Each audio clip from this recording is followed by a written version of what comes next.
Today's guest is Rita Black.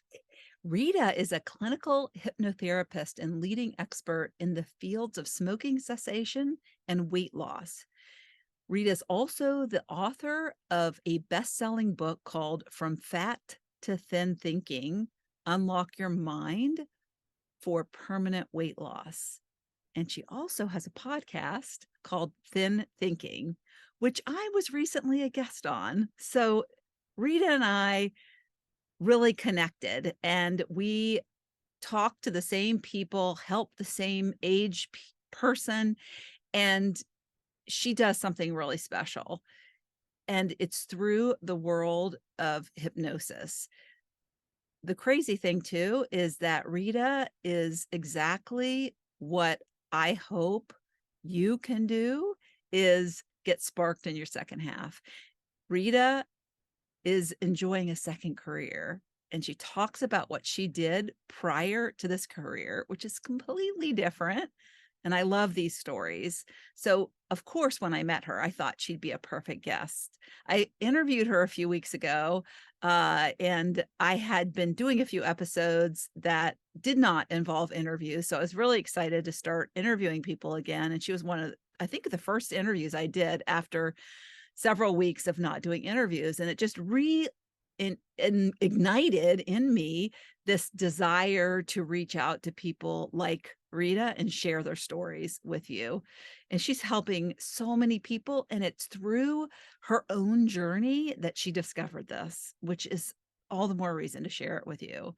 So if you've had something in your past that has literally changed really the path forward and the trajectory of where you've gone in your life, it really is a clue maybe that you have something of value, some wisdom that could help somebody else in some specific way.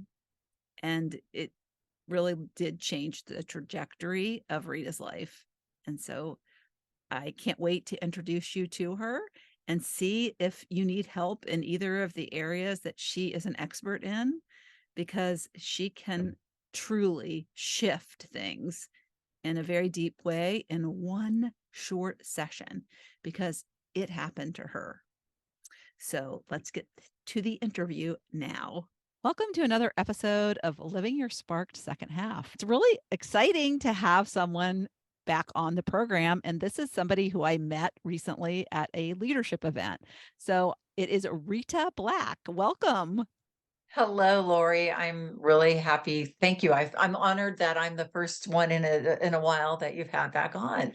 Yes. It's great to Well, see you. I've decided that I'm going to be picky about who I have on. And I really want people that uh, fit they're very sparked in what they're doing category, but also have a program or something that would really help my audience, the people who listen to my program. And so it's kind of a twofold thing. So, and you fit both Yeah. categories. Well, and as we get sparked and sparkter, we decide we become more discerning, right? We know more what we want and get clearer. So I'm totally in alignment with that. Yeah. Well, it's funny too, because, I say this all the time, but then you forget about it happening to you. But the more sparked you get, the more that energy you put out attracts the right people. Exactly. I think that's so true. I And was having here a you sat conversation. right next, well, I guess I'm the one who came in You sat late to next to the me, yeah, Lori. yeah, that's right. It You and chose I'll have to describe this sit too, down. because what are the tables of 8, I think, right? Yeah.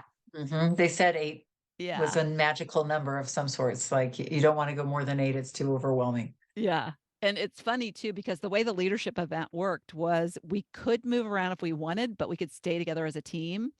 And we picked a team leader of the table, and the team leader was not very leadership Mm, oriented. She was okay. actually a project manager, so she was not the CEO of her business. She was like Oh, the interesting. the Yeah. COO.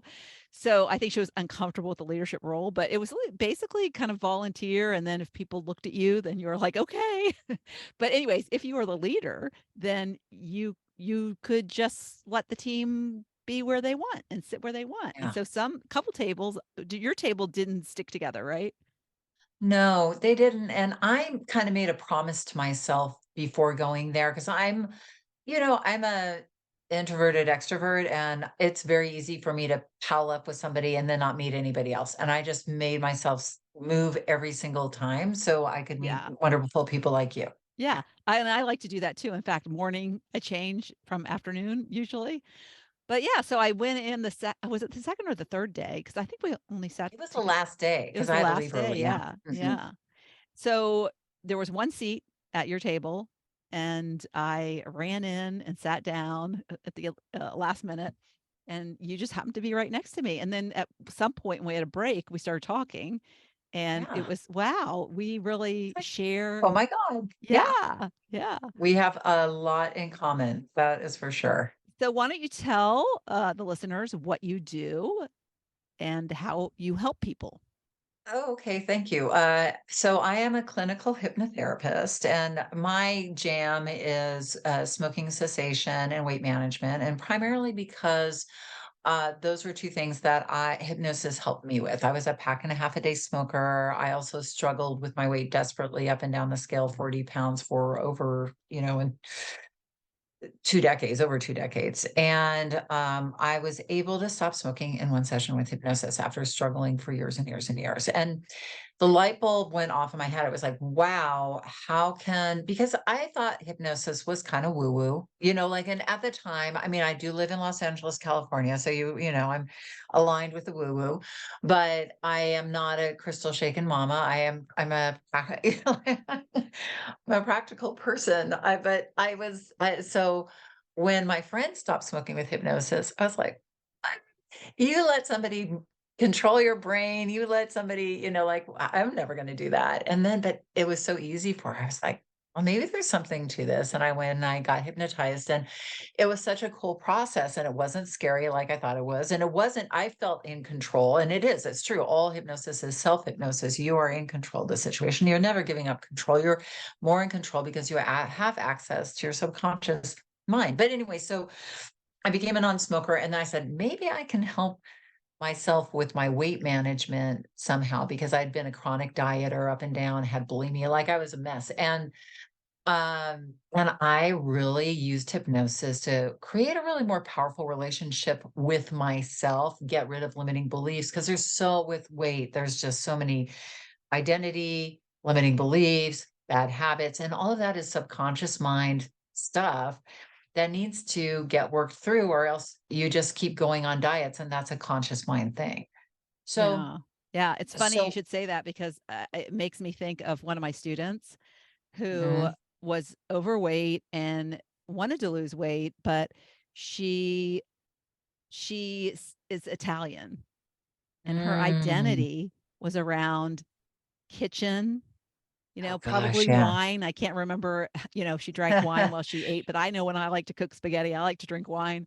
And so her whole identity was around this Italian food and the people and the company, and she felt like she saw diets as restrictive and like, I can't eat the things that yeah, are define me. And so that is so interesting you should say that because it we did identity work, and you should see her now. She looks amazing. really. Yeah, she looks Oh, well, amazing. cool. Yeah, yeah, Well, good for you for noticing that, and because a lot of people struggle with not only their identity, like being from a family of like Italian or Greek, or this is my culture, but also just the family, the emotions, all of that is in the subconscious mind. So good for you for pointing that out yeah, for and her. it's interesting, you said you had bulimia and eating Mhm. disorders, I mean, those are hard to shake.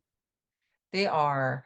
I got lucky because I had a mentor help me through the bulimia piece. And I was not I mean, some people dive deep into bulimia, and I skirted around it. So I was fortunately not, I think people can get into it and then be in that binge restrictive cycle for years. And I went through it. It was a phase I went through.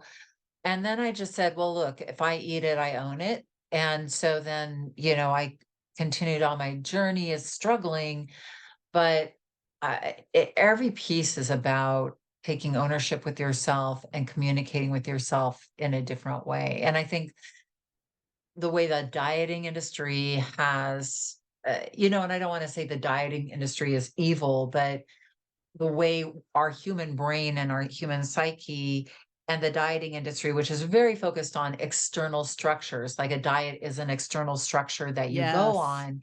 And Yes. then we get into this being good on it, being bad on it, then we give up, because we're never going to be perfect on something. And then we say, well, screw it, I'll start again on Monday. And then, you know, what has been my experience and the experience of most of the people I work with is you give up and then you eat a ton more than you probably would have.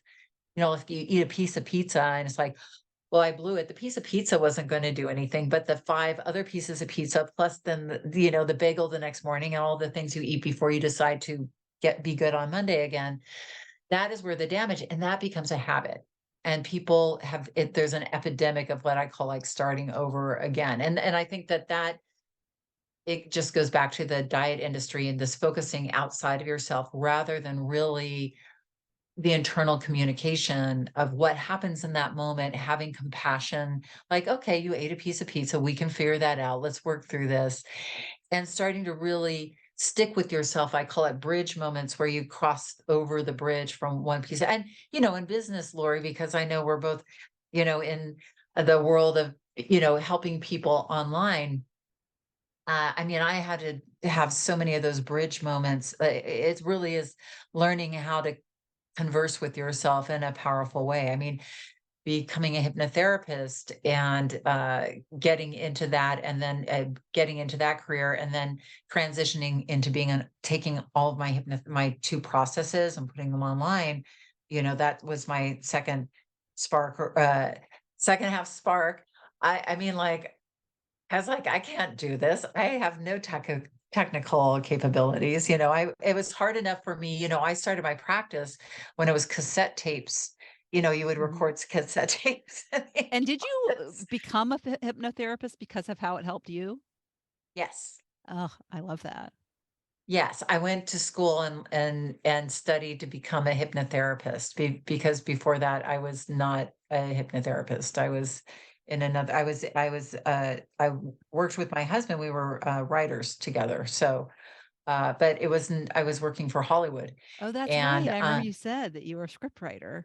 yeah, and I, so I was lost. I had a good career with Hollywood, but Hollywood was not for me. And I every day I woke up and I was like, please let me find a career that can help me make a difference with people. I literally was trying to manifest something bigger than, writing scripts, which was, creative. It was fun. And, like I said, we did well, but I couldn't see myself doing that for the rest of my life. And it was very scary to leave that. You think, oh, well, let me go because, working for Hollywood isn't the most stable career, I guess you'd say. You're hot one minute, you're not the next. And then, oh, well, let me choose hypnotherapy. That seems a lot more stable. It's like, Well, and also I would say being a Hollywood scriptwriter is really an interesting dinner conversation, like, or just like when you go to parties, it's like, people are interested. They wanna hear, although if you're yeah. around those other people, I don't know how interested they are. Yeah, I mean, most of the parties I went to, everybody else was a scriptwriter too. So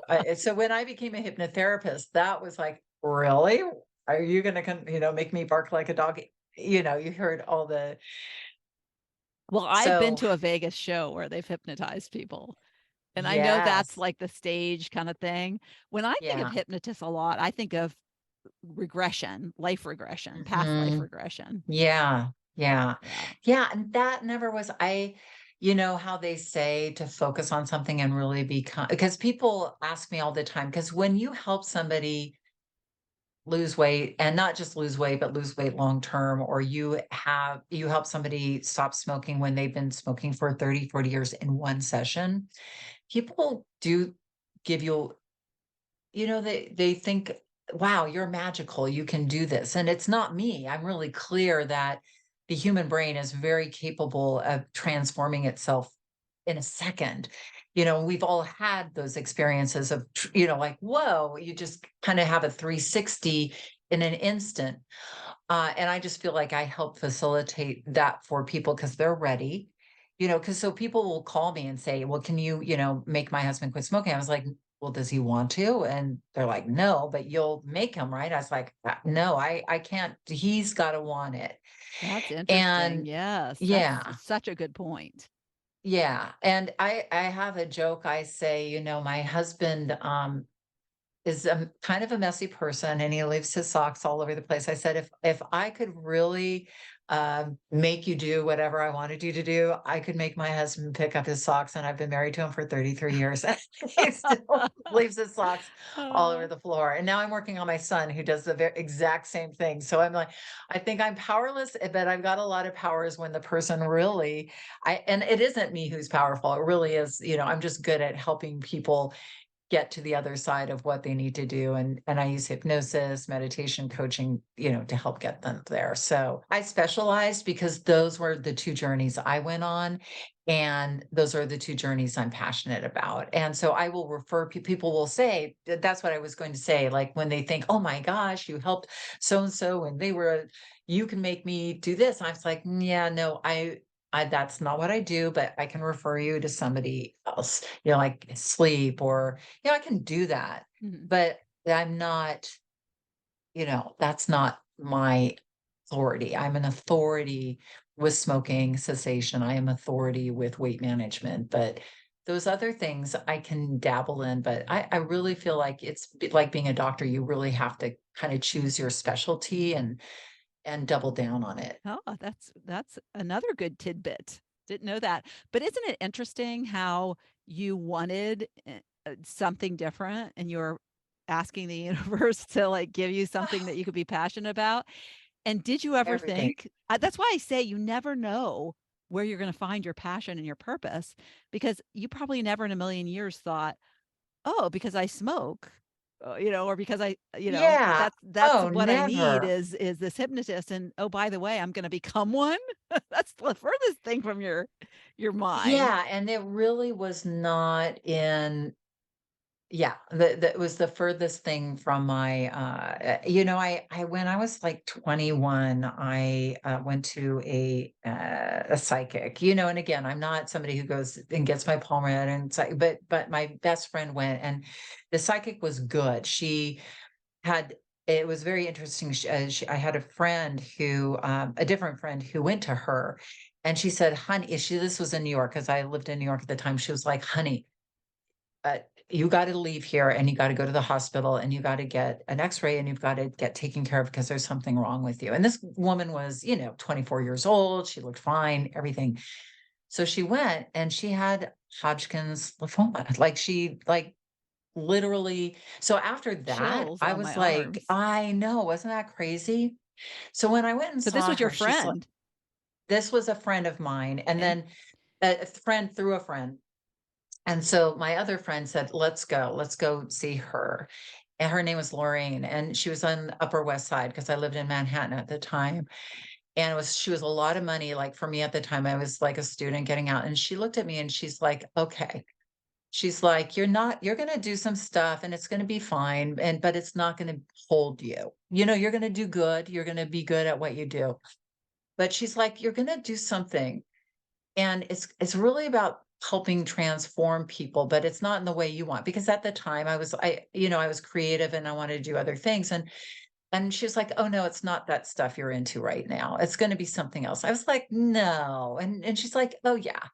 And she's like, "And you're gonna deny it for a little while. You're gonna deny it. But once you accept it, they're not gonna be able to shut you up about it." Like, so I was like, that and then that just kind of and then I forgot about it. I went and lived my life. And then I mean, she predicted that I would meet my husband that year, and I did.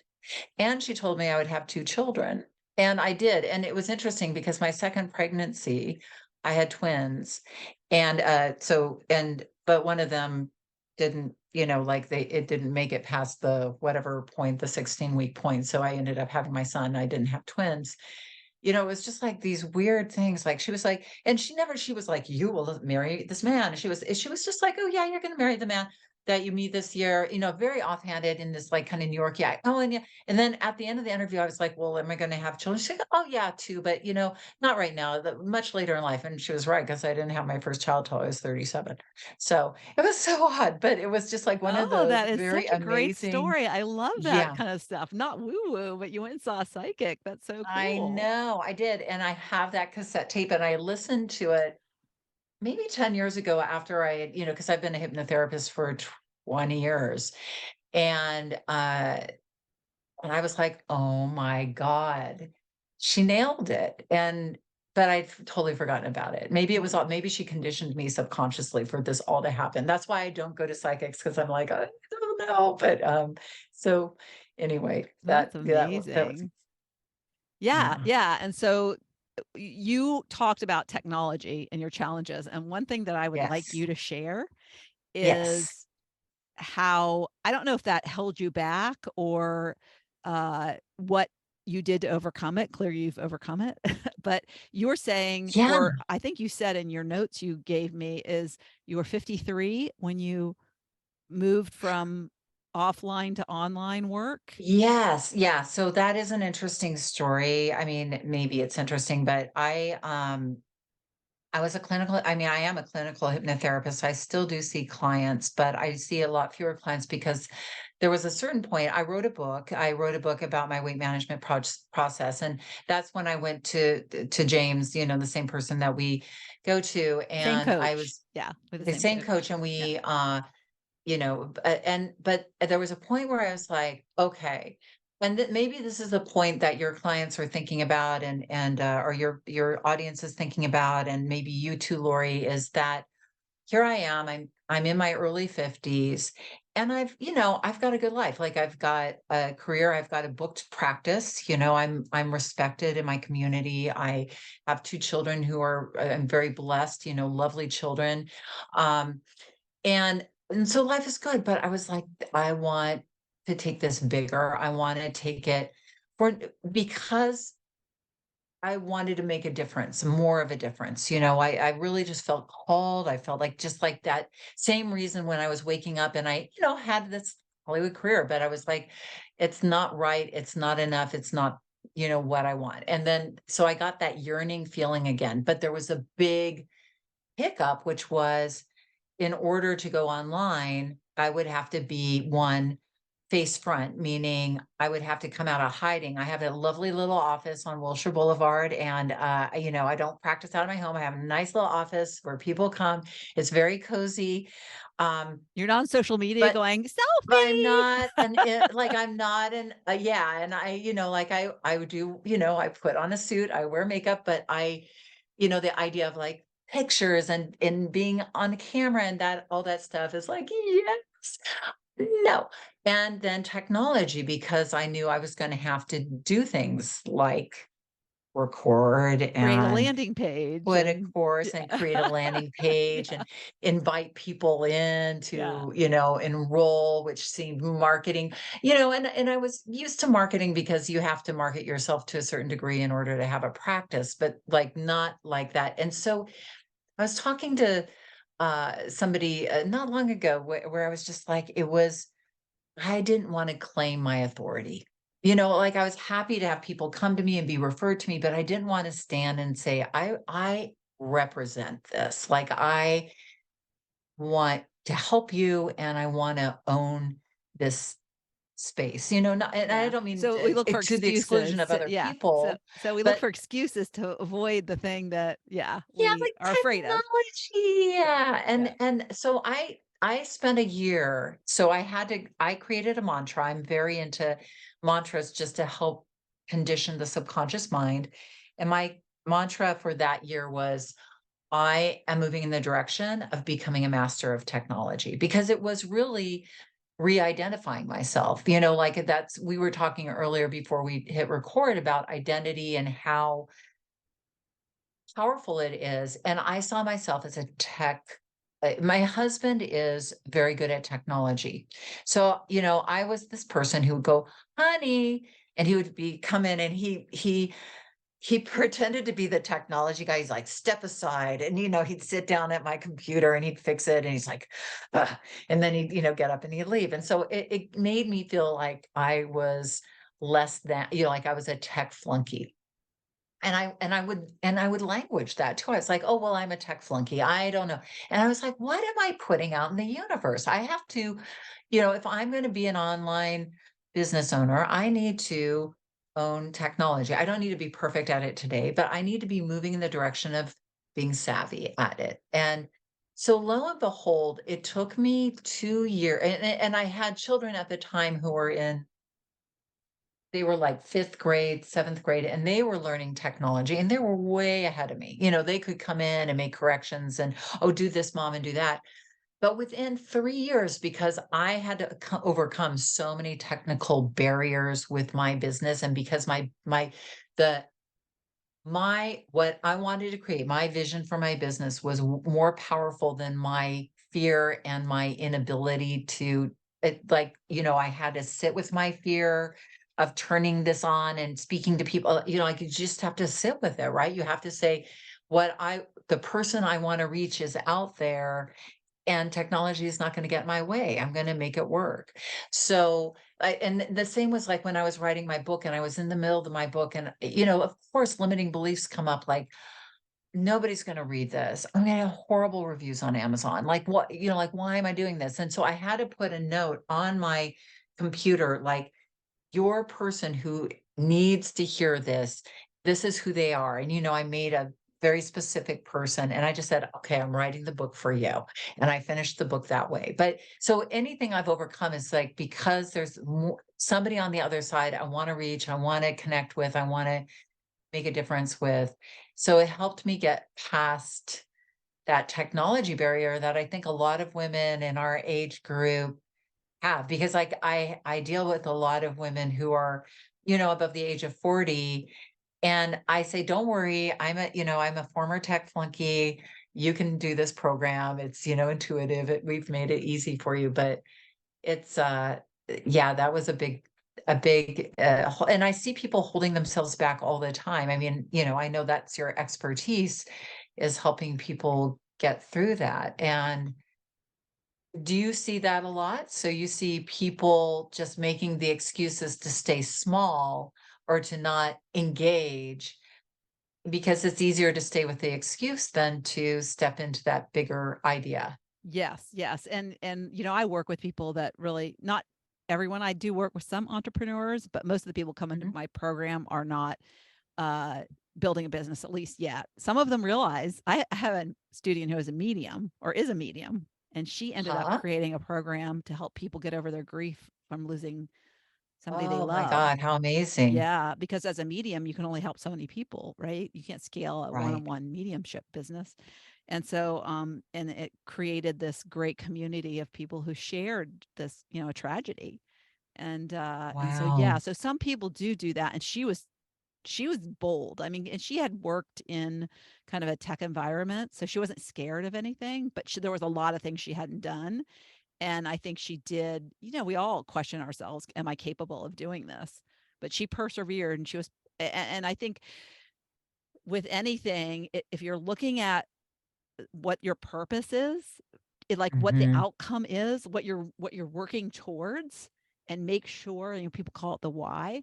But if it's bigger than you and it's outside of you, it's for something or somebody else. No matter how big that audience is, it could be an audience of, five. But Right.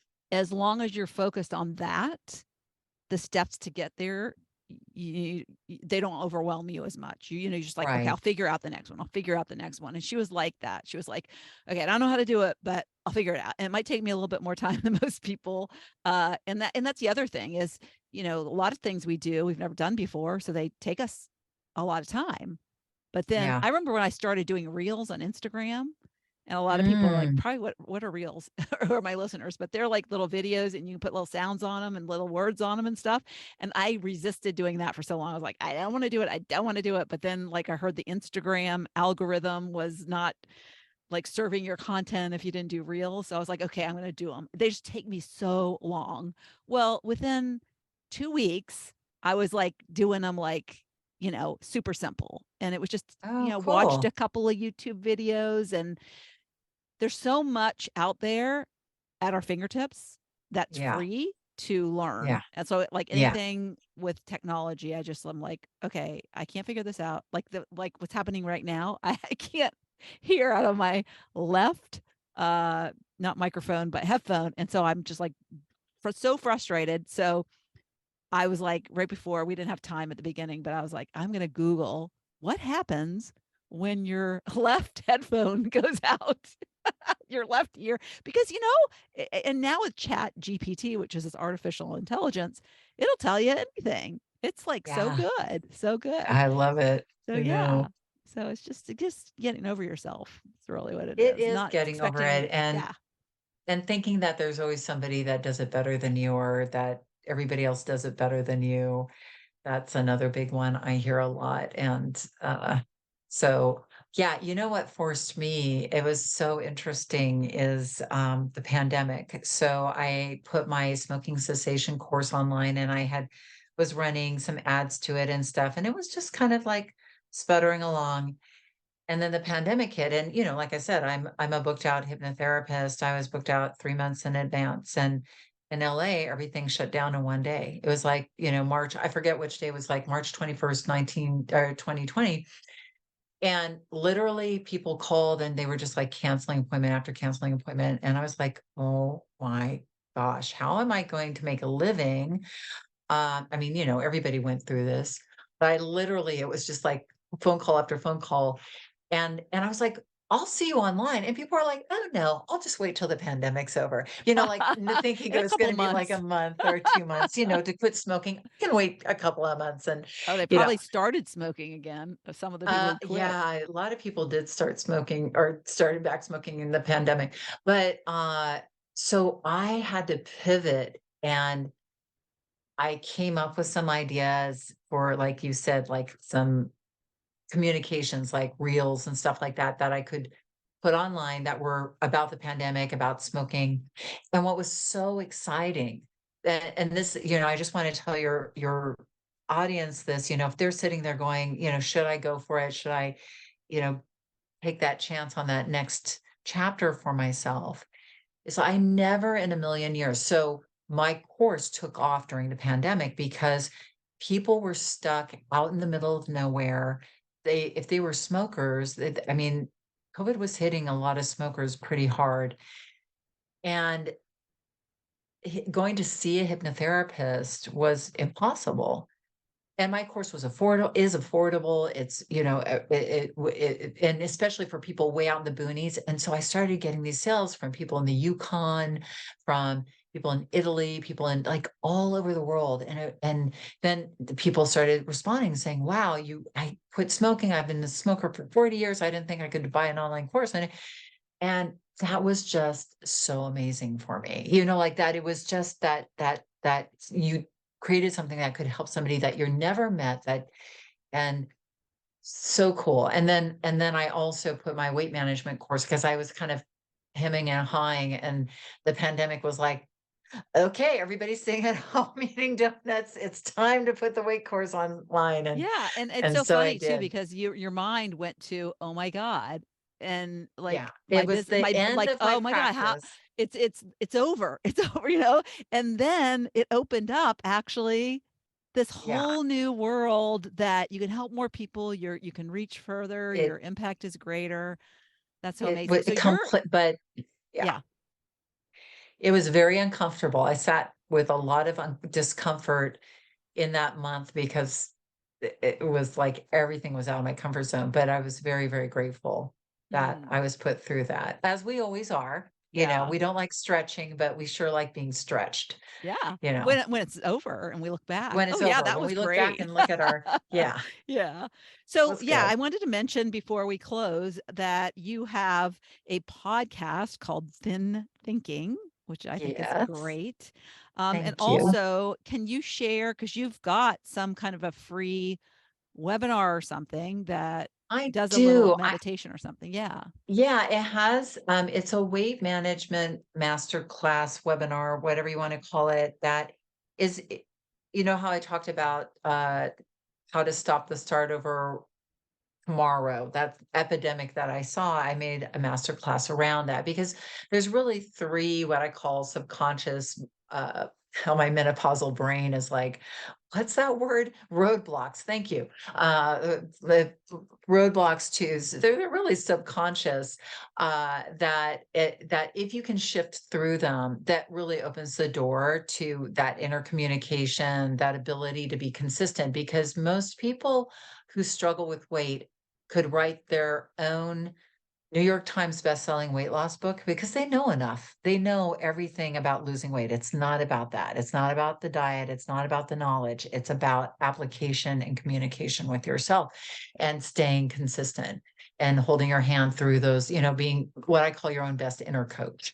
So, uh, really guiding yourself. So the masterclass gets into that, and we do a weight loss hypnosis session, kind of so people can test drive hypnosis, see what it feels like, and it's a great hypnosis session. People will write me all the time and say, "Oh my gosh, I love that session." So, Well, I wanna try yeah, it. and Even though I will be I could always lose a few pounds. I you have look lost like fantastic. 12 What are you pounds since talking about? January, so Well, you look fantastic, oh, but thanks. if you wanna come try it out anyway just to see what it's like, feel free, but I will give you the link, and if you wanna put in the show notes, Yeah. please do. Yeah, and as we close, I want to know because if I'm doing the math, and I know you're 58 from, when you filled out your application, uh, so you're 58, your kids must be, like, one's 21 or around Yeah, that good time? good math. Yeah, yeah.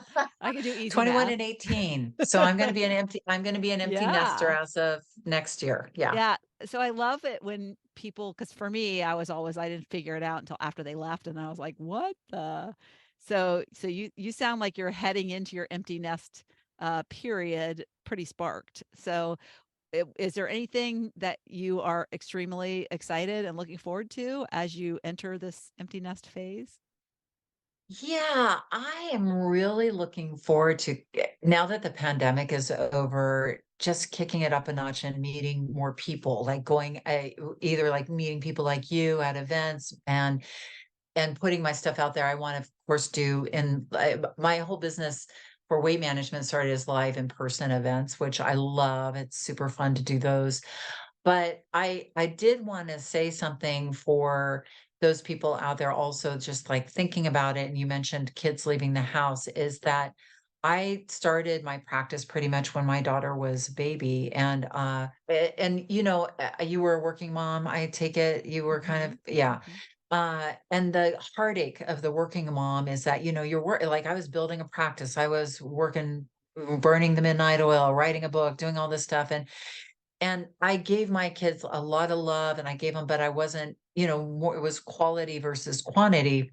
And I looked at the moms who, stayed at home and, there was jealousy and envy about that. Like, okay, but I loved what I was doing. I was so turned on. And both my kids are like, you know, I'm so proud of you, mom, of what you've created. And they are both are want to be entrepreneurs. They both want to, my son is out there like crazy, with engineering, but he wants to build a company. And my daughter's a psychology major and she wants to build an app. And they want to make the world a better place too. So I love that I think and helping them build their like from what Yeah, I've learned, helping them sort of get started in whatever way I can. and being a I'm great role excited model. about that. That's yeah, that's Yeah. amazing. So that's my joy, but yeah, like, I think for most people, the spark comes from really engaging with other people, creating a community of like-minded people, and I'm looking forward to that because I think as a parent, you're kinda held back from that a little bit, you because you Yeah. gotta focus on your kids. So I'm looking forward to that second half and third half because, Yes. Yes. Is I'd like to that's introduce the not third hey, chapter, Lori. that's bad math. You don't have a third half. I you tried to trick me. Uh, all right. Well, thanks so much for being here, and I Oh, look forward to seeing you you having again, later this yes, year, and hopefully. thank you for being here and having this space. This is such a great space for us to be in, and thank you for having me on. I really appreciate it. Okay. Yes. All right. Bye. Thank you so much for tuning into the Living Your Spark Second Half podcast. If you'd like to watch my guest interviews, you can find the video version of this podcast on my Not Your Average Grandma YouTube channel. Also, you can check out what I have going on at the moment by going to my website at notyouraveragegrandma.com or find me on Instagram or Facebook at notyouraveragegrandma. If you like this episode, please mention it to a friend and don't forget to leave a review so I know the topics you like best and can bring you more of that content in upcoming episodes. Last but not least, remember to always listen to that inner voice that will never steer you wrong and make living from the most sparked place possible your biggest priority. When we do that, we make the world a better place.